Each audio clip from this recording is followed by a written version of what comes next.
339번 우리 함께 기도해 전하겠습니다.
우리 함께 기도해. 함께 기도해. 주 앞에 나와 무릎 꿇고 베푸시는 주 하늘을 향해 두 손 들고 하늘 문이 열리고 은혜의 빗줄이 이 땅 가득 내리도록 마침내 주 오셔서 의의 빗줄이 우리의 부시 하늘 문이 열리고 하늘 문이 열리고 은혜의 빗줄이 이 땅 가득 내리도록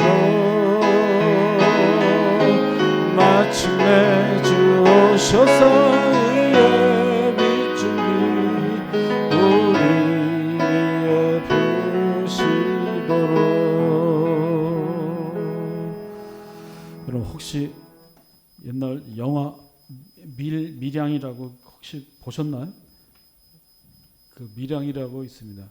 그 밀양에 보면 전도연이란 영화 배우가 주연인데 남편이 죽고 시골로 이사를 갔는데 거기서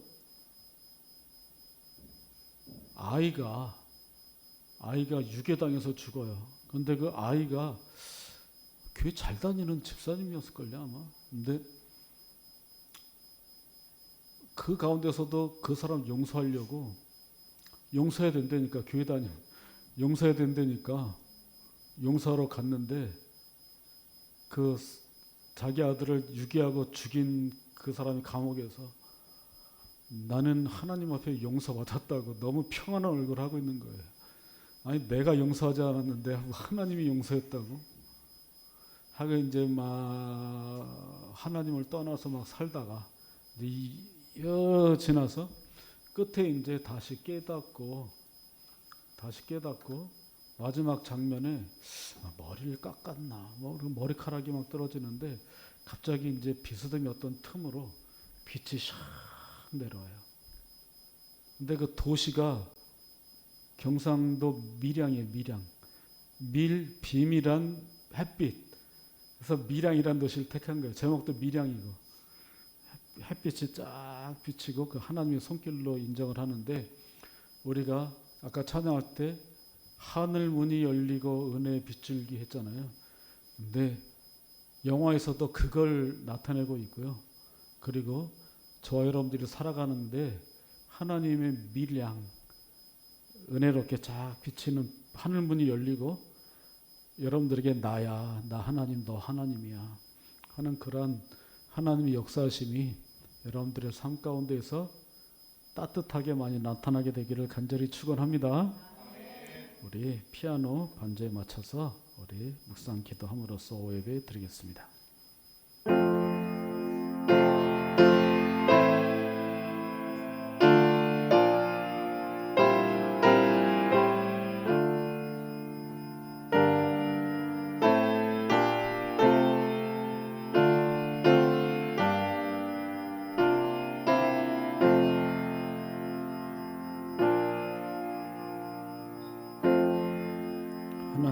감사합니다. 이 시간 하나님 복되게 하시고 우리 예배할 때 하나님께서 함께 하시고 은혜의 빗줄기 하늘문이 열리는 이 시간 되게 주님 인도하옵소서. 예수님 이름으로 기도드렸사옵나이다. 아멘. 우리 찬송 좀 아까 불렀던 우리 함께 기도에 찬양하겠습니다.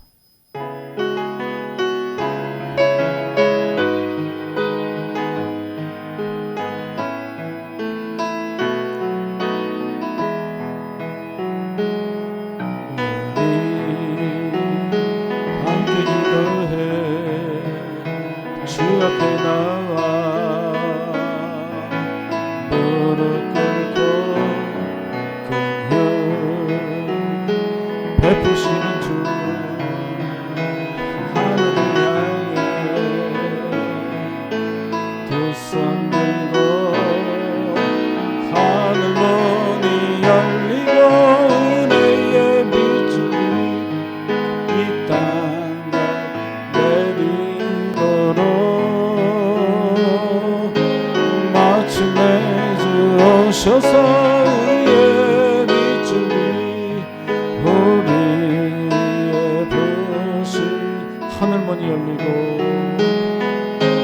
하늘문이 열리고 은혜의 빛줄이 이 땅 가득 내리도록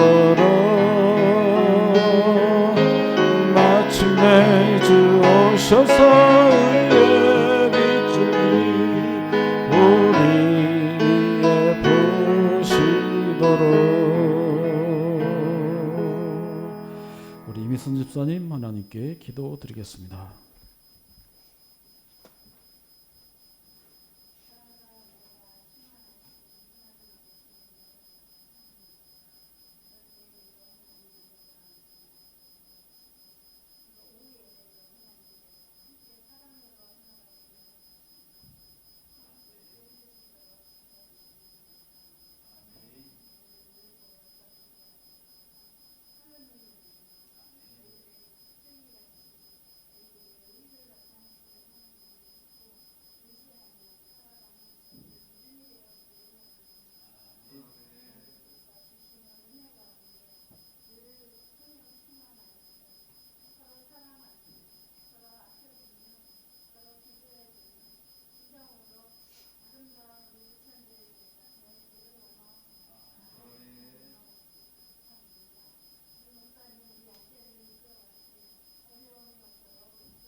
하나님의 말씀은 창세기 45장 1절에서 5절에 있는 말씀, 구약성경 71페이지 창세기 45장 1절에서 5절 말씀 보겠습니다. 구약성경 71페이지 창세기 45장 1절에서 5절 말씀 제가 읽겠습니다. 요셉이 시종하는 자들 앞에서 그 정을 억제하지 못하여 소리질러 모든 사람을 자기에게서 물러가라 하고 그 형제들에게 자기를 알리니 그때 그와 함께한 다른 사람이 없었더라. 요셉이 큰 소리로 우니 애굽 사람에게 들리며 바로의 궁중에 들리더라. 요셉이 그 형들에게 이르되 나는 요셉이라. 내 아버지께서 아직 살아 계시니까. 형들이 그 앞에서 놀라서 대답하지 못하더라. 요셉이 형들에게 이르되 내게로 가까이 오소서. 그들이 가까이 가니 이르되 나는 당신들의 아우 요셉이니 당신들이 애굽의 판자라. 당신들이 나를 이곳에 팔았다고 해서 근심하지 마소서. 한탄하지 마소서. 하나님이 생명을 구원하시려고 나를 당신들보다 먼저 보내셨나이다. 아멘. 제목은 나는 요셉이라라는 제목으로 함께 은혜를 나누도록 하겠습니다. 여러분들, 우리 요셉에 대해서 오래 하고 있는데, 요셉은 꿈꾸는 사람이었습니다. 자기가 원해서 꾸는 꿈은 아니죠. 하나님께서 요셉에게 꿈을 꾸게 하시고 또 그 꿈을 해석하게 하시고, 그래서 어릴 때부터 범상치 않은 꿈을 많이 꾸고 또 그것이 하나하나 다 일어나가는 것을 보게 됩니다. 어릴 때에는 형제들이 나에게 절을 하는 꿈을 꿉니다. 엄마 아버지도 나에게 절하는 꿈을 꿉니다. 형들에게 미움을 받습니다. 노예로 팔립니다. 그리고 애굽 땅에서, 이집트에서 그 감옥에서 또 고생을 합니다. 그런데 그 속에서도 계속 꿈을 꿉니다. 근데 꿈을 꾸는데 의미를 둡니다. 내가 이게 꿈을 꾸는 것이 헛된 꿈 꾸는 것이 아니라 꿈을 꾸게 하시는 하나님께서 나와 함께 하신다.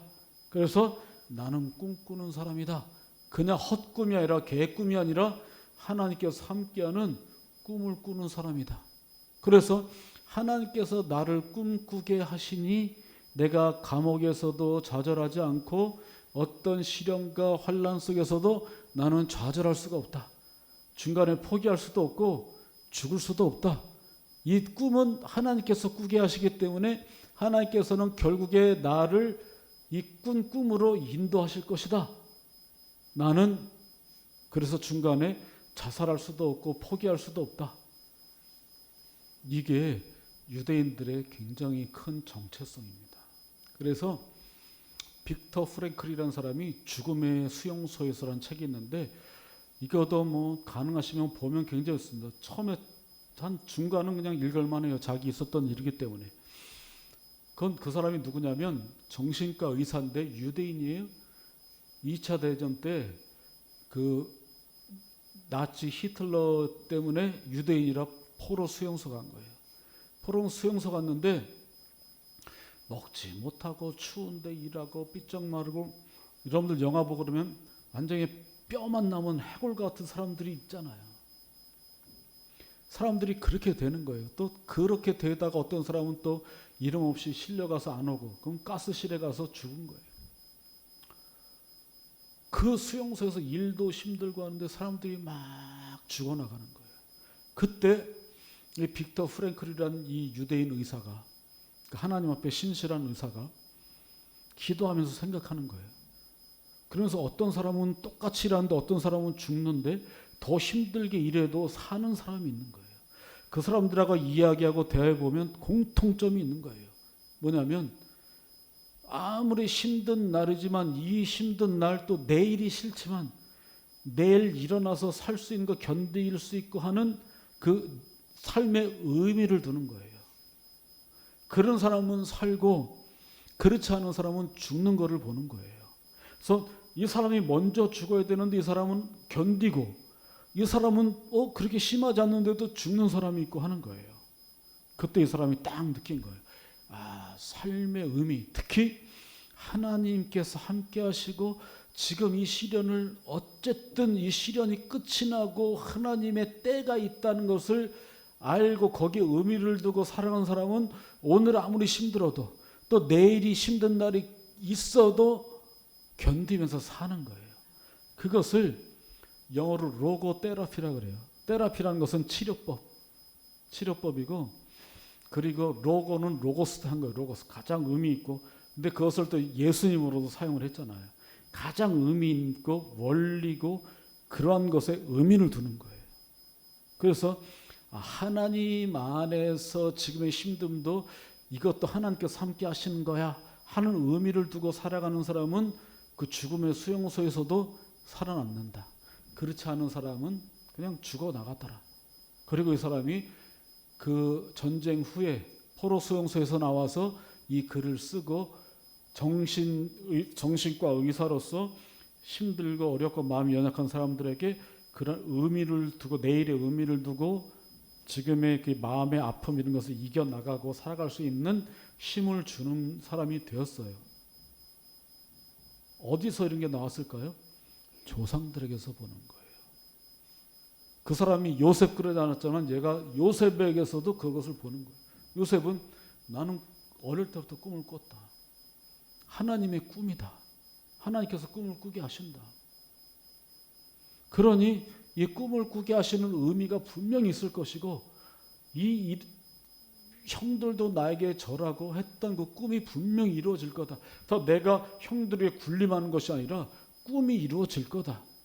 그렇기 때문에 감옥에서건 어디서건 여러 수치와 그 어떤 안 좋은 일을 당해도 이겨낼 수 있는 거예요. 왜요? 꿈이 이루어진다. 꿈이 분명히 이루어진다. 나는 꿈꾸는 사람이다. 이 삶의 의미를 두고 살아가는 거예요. 이건 그러니까 나중에 바로의 꿈도 해석을 하고 또 7년 흉년 7년 풍년에 대한 꿈도 해석을 하고 그것이 진짜 이루어졌어요. 그때 하나님께서 나의 꿈을 이루시는구나 하고 다 이루었나 보다 했어요. 그런데 이 하나님께서 요셉을 통해서 이루는 꿈은 애굽의 7년 풍년 7년 흉년 대비 잘해서 잘 먹고 살아라 이것이 아니었다는 것을 나중에 깨닫는 거예요. 뭐냐면 이 흉년 때문에 가나안 땅에 있는 자기를 버린 형들의 집 또 아버지의 집도 기근이 있어서 애굽에 식량을 사러 온 거예요. 그런데 딱 알아본 거예요. 요셉은 내 형들이네. 그런데 형들은 이미 죽었겠거니 또 일반 사람이었으면 죽었어야죠. 그런데 형들은 모르는데 요셉은 딱 알아본 거예요. 그리고 요셉이 형들이 달라졌나 한번 테스트해 보는 거죠. 테스트해 봤더니 형들이 달라졌어요. 그리고 자기가 떠난 다음에 새롭게 태어난 자기랑 같은 배, 같은 엄마의 자식 베냐민이라고 있는데 그럼 베냐민 데리고 와라. 다음에 데리고 와라. 그러니까 형들이 베냐민은 아버지가 가장 사랑하는 그 아들을 잃고 나서 다시 위로를 준 아들인데 아들 데려올 수 없습니다. 요셉이 데려와라. 그러니까 형제들은 요셉인지 모르 데려와라. 그러니까 먹고 살아야 되니까 형들이 아버지에게 얘기하는 거예요. 아버지, 내가 책임지고 못 데려오면 내가 죽을 테니까 아버지 나 한 번 믿고 우리 막내 아들 애굽에 데려갈게요. 내가 책임지겠습니다. 그 모든 것을 요셉이 다 알게 된 거예요. 그리고 또 느꼈잖아요. 형들이 처음에 1차 곡식 사러 와서 나한테 절을 했어요. 하나님께서 내가 어릴 때 꾼 꿈을 진짜 이루시는구나. 이루어진 거예요. 그래서 아버지 살아계십니까? 살아계시다는 걸 알고 나서 나중에는 다 데려오게 하죠. 근데 오늘 본문에서 어때요? 다 알았어요. 내가 꾼 꿈이 다 하나님의 꿈이었어요. 다 이루어졌어요. 형들은 아직 모르는데 애굽의 관리들은 다 나가게 하고 형제들끼리 모여서 엄청 우는 거예요. 그 우는 소리가 얼마나 컸던지 밖에 있는 애굽 관리들도 들고 바로 궁에 바로도 들으니까 멀리 있지는 않았겠죠. 얼마나 크게 울었는지 바로도 다 들었어요. 그러니까 형제들은 저 사람이 왜 울지? 저 사람이 왜 울지? 했는데 바로 오늘 제목처럼 나는 요셉이라 형들에게 고백하는 거예요. 형들은 두 가지 마음이었을 거예요. 딱 처음 요셉이야? 잘 됐네. 두 번째는 요셉이 우리 죽이는 거 아닐까. 그러니까 걱정하지 마십시오. 하나님께서 오늘의 이 상황을 만들려고 하나님께서 오늘의 이 상황을 만들려고 나에게 꿈을 꾸게 하시고 나를 좀 여러분들보다 먼저 보낸 겁니다. 이렇게 말하면서 오늘 본문이 끝나는 거죠. 그러면서 그때 나는 요셉이라 할 때는 형제들이 안심하게 하는 말이죠. 나는 요셉이라. 그러면서 형들도 깨닫는 거죠. 그때 우리가 절했다고 하더니 하나님께서 정말 요셉을 사용하셔서 꿈을 이루게 하시는구나. 나는 요셉이라 할 때 모든 것이 다 해결이 되는 거예요. 그래서 나는 요셉이라 하는 이 말이 자기의 정체성을 나타내는 말이잖아요. 이거는 정말 중요한 말이에요. 하나님의 이름도 그러거든요. 모세가 하나님께서 이스라엘 백성들 구원해내라 그러니까 그러면 좋습니다. 그럼 당신의 이름을 뭐라고 해야 될까요? 그러니까 나는 스스로 있는 자니라. 출애굽기 3장 14절에 그러거든요. 나는 스스로 있는 자다. 하나님이 나는 언제나 있다. 언제나 있다. 옛날 너희 조상들의 과거에도 있었고 지금 현재도 있었고 나중에 미래도 나는 언제나 있다. 그러니까 이게 우리 사람하고 하나님의 차이인 거죠. 하나님은 언제나 현재예요. 하나님은 언제나 있다. 예수님도 나는 길이요 진리요 생명이니 나는 빛이다. 나는 양의 문이다. 나는 누구다. 굉장히 중요한 거거든요. 하나님께서 나는 스스로 있는 자다. 예수님께서 나는 길이요 진리요 생명이다. 나는 빛이다. 나는 생명의 떡이다. 예수님께서 말씀하시잖아요. 그 얘기를 들어 하나님이시구나. 나는 요셉이라 하나님의 꿈을 꾸게 하고 꿈을 이루게 하셨다 하고 그 형제들이 쫙 알아듣잖아요. 중요한 건 우리죠. 우리도 살아갈 때 요셉처럼이야 힘들겠습니까? 그런데 아무리 환난은 크고 작아도 당하는 사람은 클 때나 작을 때나 똑같아요. 환난은 무슨 뜻인지 아시죠? 환난이 내가 당할 때는 사람들이 객관적으로 판단하는 센 거나 낮은 거나 내가 당할 때는 똑같아요. 힘들어요. 그러니까 요셉도 힘들었지만 여러분들이 살아갈 때 힘든 있을 땐 똑같이 힘든 거예요. 근데 그때 어떻게 이기냐? 나는 무엇이다. 그게 여러분들에게 있어야 되는 거예요. 가장 중요한 거는 나는 기독교인이다. 나는 예수님의 자녀다. 나는 하나님께서 나와 함께 하신다 하는 이것이 있는 사람은 어떤 힘든가 어려움이 있어도 이기고 나아갈 수 있는 거죠. 그것이 없는 사람들은 때로는 자살하는 사람, 인생을 포기하는 사람. 나는 그 TV 드라마 중에서 제일 싫은 게 그게 뭐죠? 나는 자연인이다. 난 그건 좀 제일 싫어요. 나는 자연인이다 아세요? 사람들이 산에 들어가 살아요. 어떤 사람은 섬에 들어가 살고 아무도 없는데 다 얘기 들으면은 다 상처받아서. 누군 상처 안 받나요? 그 사람들이 약한 사람들인 거예요. 사람은 아까 우리 건우한테도 얘기했지만 사람은 사람 인자가 이렇게 돼 있잖아요. 사람과 사람이 기대어서 사는 게 사람이에요. 그런 거 실망했다고 산에 들어가 사는 사람은 사람이 아닌 거예요. 여러분 마찬가지로 제가 일주일 동안 어떤 기도 제목이나 이렇게 힘들어서 일주일 동안 막 재미없고 막 살다가 주일날 여러분들을 만나서 예배드리고 밥 먹고 이야기가 나오면 쑥 풀려요. 왜요? 사람이니까. 사람은 함께 해야 되니까. 서로 사람 인자 서로 기대해야 되니까. 첫 번째는 나는 사람인데 어떤 사람? 하나님의 사람입니다. 이거는 나 혼자만이 아니라 우리 함께 하나님 안에서 잘 살겠습니다. 이 뜻이거든요. 첫 번째는 나는 하나님의 사람입니다. 두 번째는 나는 우리 성도들 또 하나님의 사람들과 더불어 사는 사람들입니다. 그렇기 때문에 나는 넘어지거나 좌절하거나 자살하거나 산으로 들어가거나 할 수가 없습니다. 왜냐하면 하나님께서 나와 함께 하시기 때문에. 요셉도 그래 살았고 모든 사람들이 그렇게 사는 겁니다. 거기에 의미를 두고 살아가는 겁니다. 나는 하나님의 사람입니다. 나는 하나님의 은혜를 입고 사는 사람입니다. 나는 하나님께서 함께 하시는 사람입니다. 힘들 때 이렇게 하나님 앞에 외치고 기도하고 새롭게 힘을 얻는, 그리고 또 주일날마다 함께 나와서 이야기하고 기분이 쑥 풀리고 또 일주일을 살아갈 수 있는, 우리 주일날 모여서 예배드리고 음식 먹고 이야기하는 것은 고통이 쑥 물러나가고 기쁨이 넘치고 일주일 힘있게 살아갈 수 있는 저 여러분들의 또 하나님의 날에 귀중한 우리의 예배가 되기를, 또 나는 하나님의 자녀입니다. 힘있게 살아가는 가운데 힘있게 일상 속에서도 이기고 넘어가는 저 여러분들이 되기를 간절히 소망합니다. 기도하겠습니다. 하나님, 나는 하나님의 사람입니다. 나는 하나님의 사람을 듬뿍 받고 살아가는 사람입니다. 나는 하나님의 교회에서 성도들과 서로 사랑을 나누고 서로 힘을 주고 살아가는 사람입니다.